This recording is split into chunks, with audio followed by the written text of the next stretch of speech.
नमस्कार,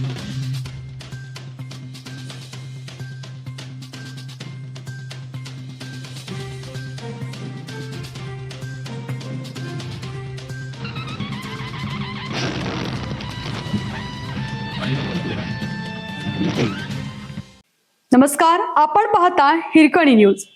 हिरकणी न्यूज प्रत्येक क्षण ताज्या घडामोडी आणि महत्त्वाच्या प्रत्येक बातमीसाठी नेहमी तत्पर. मैंने बोला था एंट्री लेट होगी पर ग्रेट होगी. शायरीतून गोपीचंद पडळकरांनी जयंत पाटलांना डिवचले.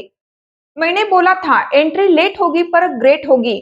जिंदगी जीते हैं शान से, तभी तो दुश्मन जलते हैं हमारे नाम से. अशा शायराना अंदाजात भाजप आमदार गोपीचंद पडळकर यांनी राष्ट्रवादी शरद पवार गटाचे आमदार जयंत पाटील यांना डिवचला आहे. आमदार जयंत पाटील यांचा बालेकिल्ला असणाऱ्या सांगलीच्या ईश्वरपूरमध्ये ते बोलत होते.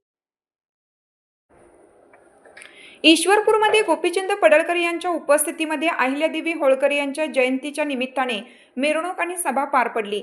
गोपीचंद पडळकर यांनी जयंत पाटलांच्या बाबतीत एक वादग्रस्त वक्तव्य केलं होतं. त्या विधानानंतर पडळकर ईश्वरपूरमध्ये आले नव्हते. टीकेनंतर पहिल्यांदाच आलेल्या पडळकरांचे जोरदार स्वागत करण्यात आलं.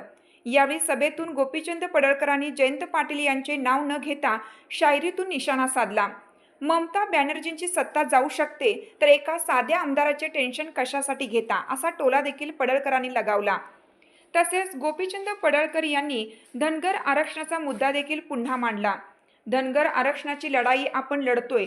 1,00,000% आरक्षण मिळण्यासाठी जी काही ताकद लावायची आहे ती आपल्याला लावावी लागेल, असं आवाहन देखील यावेळी आमदार गोपीचंद पडळकर यांनी केलं.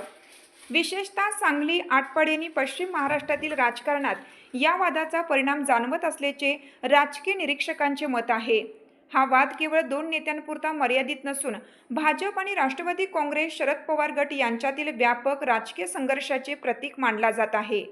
आगामी स्थानिक स्वराज्य संस्था आणि विधानसभा निवडणुकीच्या पार्श्वभूमीवर हा राजकीय सामना आणखीन रंगण्याची शक्यता व्यक्त केली जात आहे.